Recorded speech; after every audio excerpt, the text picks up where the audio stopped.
Buenos días, buenas tardes a todas las autoridades, vicepresidenta Epsi Campbell, Jorge Villalobos, representante del alcalde de San José, nuestra embajadora Roselia Barajas, Rosana Shafini, directora ejecutiva de la Fundación México Sin Fronteras, Gregory Page, los artistas, que ya vieron qué lindo.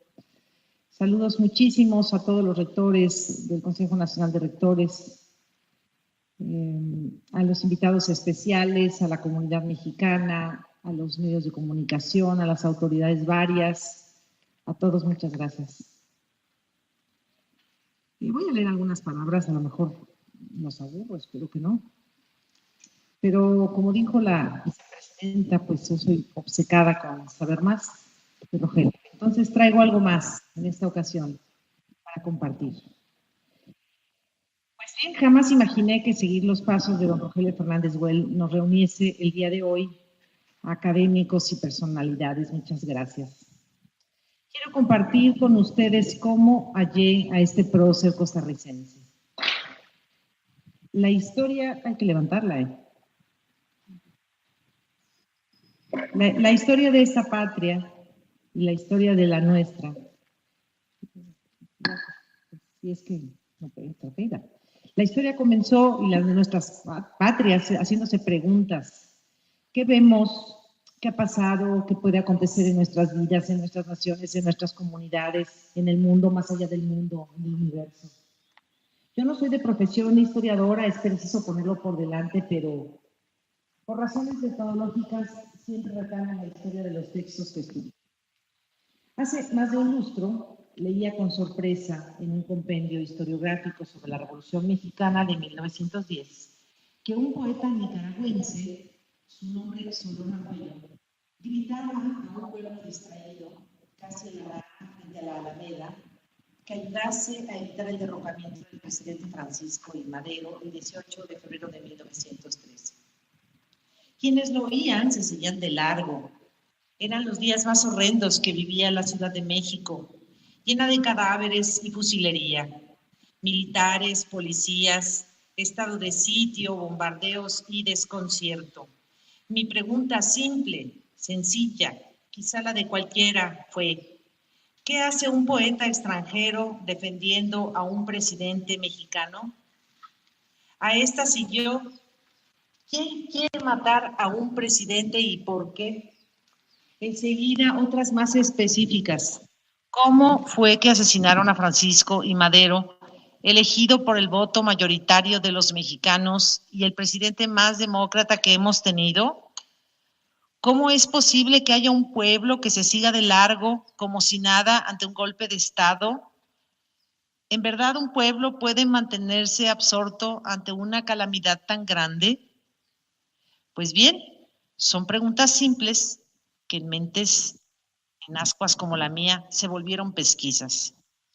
De Solón Argüello me bebí todo, publiqué todo cuanto he hallado. Y encontrándole, apareció Rogelio Fernández Güell, otro poeta que, amigo del presidente demócrata, luchaba en el ocaso del régimen maderista contra tal ignominia. Golpe de Estado, crimen y fin de una gloriosa etapa democrática de México. A la fecha me he bebido todo y he publicado casi todo cuanto he hallado sobre el paisano de ustedes.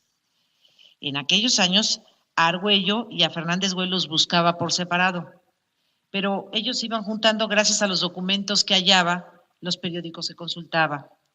Y pronto supe que eran amigos y hasta compadres, porque Argüello fue testigo ante el registro civil del segundo hijo de don Rogelio, nacido en la Ciudad de México. Juntos estuvieron en publicaciones, en el gobierno y en la revolución. También juntos y leales permanecieron al presidente Madero. De este modo, la sorprendida fui yo. Concluí que cuando se atenta contra la paz de las naciones y sus derechos, no hay nacionalidad, hay causa. El primer trabajo de investigación que publiqué en 2016 fue precisamente la biografía de ambos, bajo el título Dos revolucionarios a la sombra de Madero.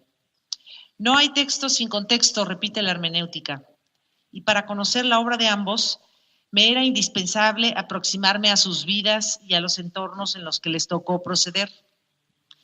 A principios del siglo XX, las vidas de aquellos y aquellas eran agitadas, ponían su euforia juvenil en todo lo que realizaban, eran vanguardia absoluta en la política, la diplomacia, el periodismo, las letras. En 1913, por ejemplo, Fernández Güell era padre de 3 hijos, había dirigido 4 periódicos, 1 en Costa Rica y 3 en México.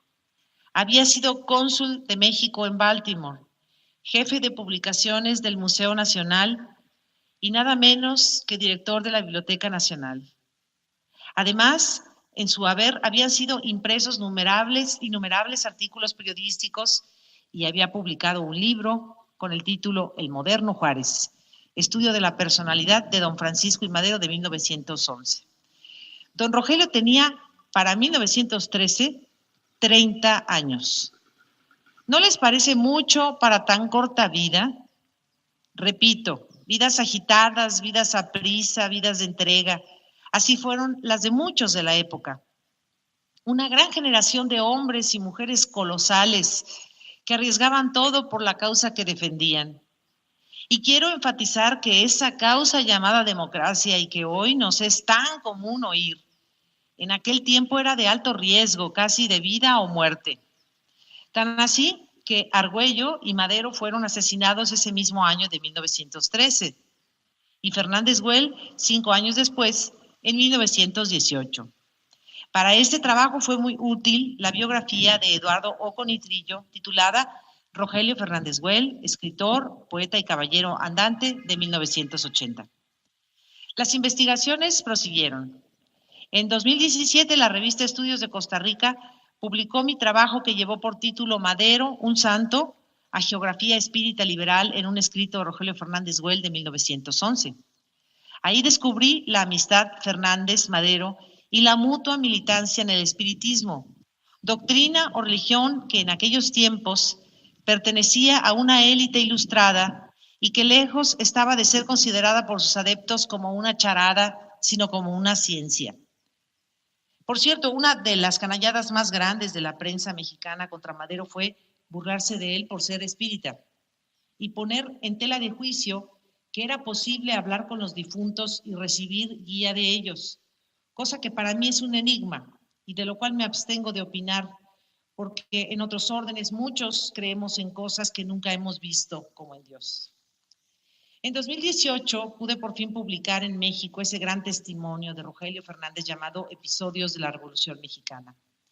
La primera edición data de 1915 en la imprenta Trejo Hermanos de San José. Fue hasta 1973 que Víctor Manuel Arroyo lo recuperó aquí, edición que fue importantísima para mi trabajo y que se conociera en México en el centenario del asesinato de su autor. Este rescate literario lo acompañé con un prólogo que titulé Retratos de una tragedia y agregué todas las fotografías que contiene el volumen original que no aparecieron en el trabajo de Arroyo de 1973. Y así, el 15 de marzo de 2018, al conmemorarse el primer centenario luctuoso de Rogelio Fernández Güell, en la ciudad de Puebla, México, nos reunimos varios colegas universitarios abordando el legado de nuestro personaje. Esta jornada, que se conoció en Costa Rica, fue el inicio del proyecto titulado Rogelio Fernández Güell, Política, Testimonio, Poética y Heroísmo, bajo el sello de la Universidad Nacional de Costa Rica, al que se sumaron algunos pares académicos de este país y lo vamos a presentar en la tarde. Mi aportación en este volumen se llama Episodios de la Revolución Mexicana de Rogelio Fernández Güell, un testigo de primera línea del ascenso, apogeo y descenso del maderismo. Este es el resultado del trabajo bilateral México-Costa Rica que desde 2018 hemos hecho en honor a don Rogelio.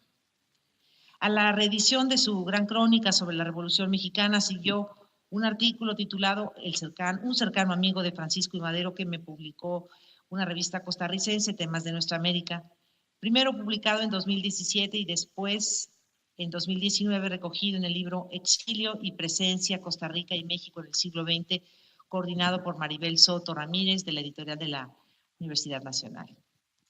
En octubre de 2019, la revista Cultura publicó mis palabras de agradecimiento al recibir la Orden de Mérito Morista por la Academia Morista, donde hago también un sentido agradecimiento al legado del poeta. En aquella ocasión, también inauguramos la exposición La Cólera Celeste en la Biblioteca Nacional. En todos los trabajos antes citados, me he enfocado en la biografía de don Rogelio y sus aportes a la política mexicana, su labor consular y en la administración pública. Su perspicacia y agudeza como periodista y articulista y su amistad con Francisco I. Madero. He dedicado menos a sus exposiciones filosóficas, no todas de corte espiritista y casi nada a su obra poética. Y es acerca de esto último, la poesía, por la que inicié todas las búsquedas sobre los periodistas y poetas que participaron en la Revolución Mexicana. Miren, nada más es lo que he dejado para el final. Actualmente pretendo hacer una antología lo más completa posible de su obra poética. La tarea no ha sido fácil. Una del trabajo ha consistido desde 2017 en ir acopiando estos materiales en los periódicos y en las revistas. El único poemario completo preparado por él que yo conozca se llama Lola, Romance de Costumbres Nacionales, de 1918. Y aunque todo indica que él supervisó la impresión, no pudo conocer la versión final a causa de su asesinato por órdenes de Federico Tinoco. Es curioso, porque parecida suerte corrió otro que don Rogelio menciona en mi testamento literario. En enero de 1913 se imprimían los pliegos de uno que se llamaría Los Andes y otros poemas, y cuando vino la decena trágica que Josefina MacGregor bien ha corregido y llamado Quincena Trágica, el golpista Victoriano Huerta mandó detener todos los trabajos de impresión del Museo Nacional de Arqueología, el cual iba a ser la casa editorial. Como sea, esta decisión, aunque a los buscadores de poemas viejos nos duela, terminaría siendo el menor de los problemas de los maderistas, porque el nuevo régimen militar se entregó por entero a perseguir a los adeptos políticos del presidente caído. Fue así como asesinaron al nicaragüense Argüello y decenas más de simpatizantes. Otros fueron encarcelados, incluidos, por ejemplo, diputados, o optaron por huir o exiliarse. Todo lo que don Rogelio tenía en casa fue requisado. Pudo huir con su esposa e hijos, pero no logró llevarse consigo libros, papeles, manuscritos ni enseres personales. Menciona Rogelio la existencia de un poema en 3 cantos llamado María y otras composiciones, pero no existe un poemario que él haya publicado y no he encontrado a María, por cierto. Hasta ahora, este trabajo hormiga de recopilación me ha permitido hallar varios. En México, cuando menos, aparecieron versos suyos en estos periódicos: El Tiempo, El Amigo del Pueblo, La Época y Nueva Era. Los títulos hallados son Tierra en el Tiempo, 1907, A la Paz, soneto dedicado al presidente electo Francisco I. Madero, En América, El Brindis de Petronio, Canción, En la Sierra, La Amenaza del Cíclope, A la Conservación de la Paz en América y María Magdalena, del cual ya tenía una versión previa publicada en Costa Rica en 1905, y Canción de Amor en la Playa, que pudieron leerse en La Época. La Época lo dirigía él. En revistas costarricenses se ha hallado varios.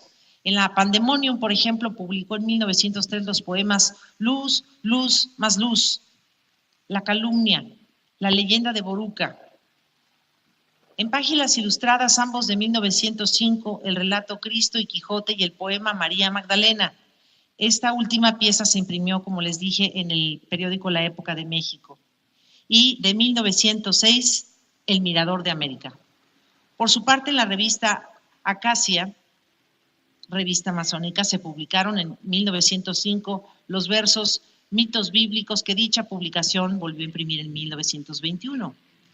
Tras su muerte, esta misma revista estampó entre 1920 y 1921 El mito de Adán, El pecado de Adán, El mito de Caín y Abel, los ensayos Varios mitos de la Biblia de 7 páginas y El diluvio universal de 9. En la revista Fígaro de 1915 salió el poema Sol de Sangre, mientras que en Atenea de San José, después de su muerte en 1918, La Loa a Costa Rica, La Elegía Cuando yo muera y La leyenda del Cíclope, los dos últimos aparecidos en México en 1912. Sobre este último, La leyenda del Cíclope, quiero hacer este mínimo comentario. Fue dedicado a su primo Tomás Soleiwell. En México, hago notar, había publicado una variante con el mismo tema titulado La amenaza del Cíclope, pero dedicado a su amigo Solón Argüello.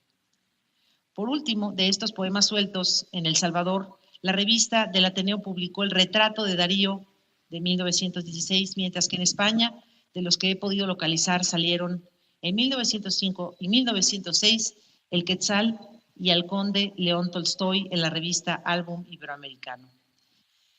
La investigadora mexicana Marta Celis de la Cruz también hizo sus hallazgos en el Siglo Espírita, después llamada Helios, la cual dirigía para febrero de 1913, y cuya dirección también abandonó súbitamente por la persecución gubernamental contra los maderistas.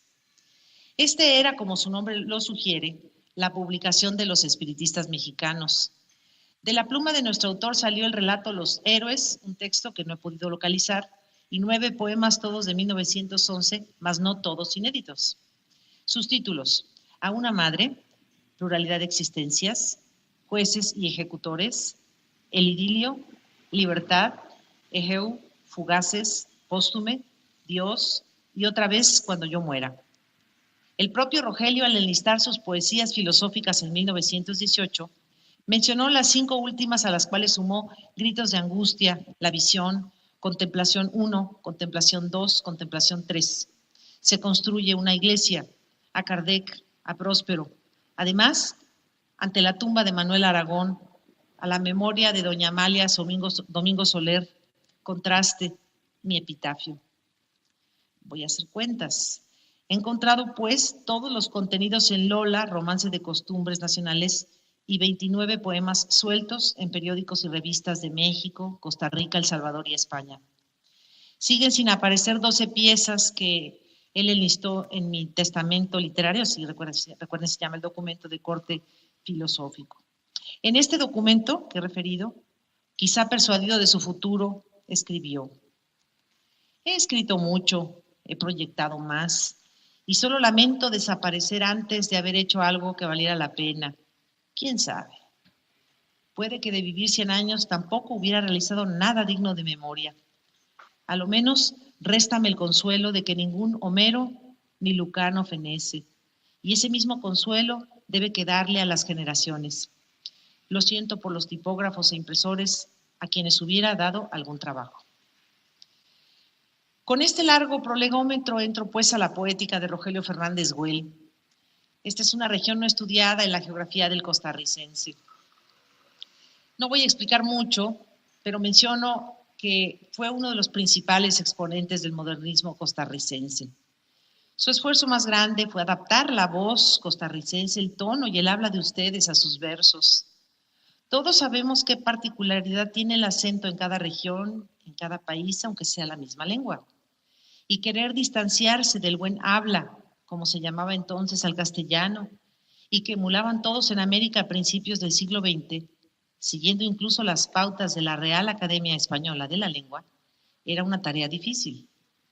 Todos somos hispanoparlantes, exclamaban los modernistas, pero en mi país o en mi pueblo hablamos con este o tal acento, según aclaraban. Y el acento, todos ustedes lo saben, determina el ritmo de los versos. Y sin ritmo no hay poema. Unos ejemplos extraídos de su libro Lola. El uso de localismos como ñor por señor, do por donde, tenés por tienes, el vide por vi, la juida por huida. Más de las lindas palabras costarricenses, o al menos de San José. Las cholitas, el bolonio, la flor de uruca, la flor de itabo, que también se come o se comía. Mistela, el guapil. Este tiene varias excepciones. Es sustantivo sinónimo de mellizo o gemelo, pero también es la escopeta de 2 cañones. También es un vocativo cuando se usa, por ejemplo, en la expresión parar la guapil, o sea, caerse. E incluso es un topónimo. Guapil es una población de la localidad de Punta Arenas. En Lola, su libro, a la manera modernista, también se hace honor a los lugares de América, ya no más París y Londres. Así, en el poemario aparecen Curridabat, Salitral, el río Tiribí, el puente de las mulas, Pacaca, Puriscal, por mencionar algunos. Para quienes nos gusta escribir y leer poesía, sería todo un reto entresacar palabras costarriqueñas ticas del diccionario de costarriqueñismos que preparó Arturo Agüero Chávez en 1996 y hacer versos que sean sonoros, pero a la vez hagan sentido y tengan ritmo para emular el acento de ustedes. El resto de los poemas que he enlistado, quizá desde los títulos, les hayan permitido suponer algunas inquietudes poéticas de don Rogelio Fernández Güell. Espero no fallar a su memoria ni a ningún presente haciendo estas clasificaciones. Primera, fue un pionero del modernismo costarricense, aunque todavía con algunas herencias del romanticismo del siglo XIX y principios del XX, experimentando con métricas los ritmos y voces regionales. Segunda, hablamos de un poeta cristiano espírita, inquieto por desentrañar misterios del Antiguo Testamento en clave filosófica. Dedicó poemas a personajes variopintos como Allan Kardec, Amalia Domingo Soler, Francisco I. Madero, León Tolstoy, Víctor Hugo, Lord Byron, combinación político-poética muy peculiar. No está de más afirmar y reafirmar que su cultura literaria era prolija, como lo demuestran todas sus obras, y que sentía una gran admiración por los revolucionarios franceses del siglo XVIII, así como por el movimiento liberal europeo del siglo XIX. Tercera, su visión americanista sin faltar respeto a España. Por aquellos tiempos era tema en la intelectualidad distinguir iberoamericanismo de panamericanismo, discusión quizá iniciada por José Martí. España era un país por el que don Rogelio sentía gran cariño, tanto por su ascendencia genealógica como por sus vínculos matrimoniales y amistades, como la que tuvo con el premio Nobel Jacinto Benavente. Y cuarta, su visión liberal y pacifista. En todo tiempo, Fernández Güell tiene en la boca las palabras paz, libertad, democracia. Esto encaja a la perfección con la doctrina propagada por Allan Kardec. Don del hombre es el libre albedrío. Si hay un dictador o tirano, es evidente que no hay ejercicio de la libertad. Si no hay libertad, no hay paz. Entonces, la paz se alcanza por la libertad, para la libertad.